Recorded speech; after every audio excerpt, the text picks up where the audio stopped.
جس عورت کو کثرت سے حیض آتا ہو، حیض کا خون زیادہ آتا ہو، حیض جسے ہم ماہواری بھی کہتے ہیں، اس ماہواری میں زیادہ خون آنا اس کے لیے بہت ہی کمال کا وظیفہ ہے۔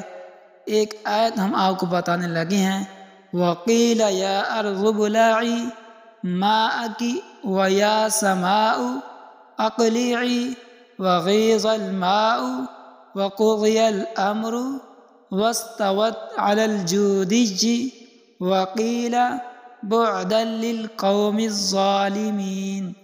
اس آیت کو کسی کپڑے پر یا کاغذ پر لکھ کر اس کا ایک تعویذ بنا لیں۔ اس تعویذ کو رحم کی جگہ پیٹ کی جانب اس کو باندھ دیں اور اس کی جو گرہ ہے وہ کمر کی طرف لگا دیں، یعنی کہ جو تعویذ ہے وہ سیدھی جانب رحم کی جانب پیٹ کی جانب ہونا چاہیے۔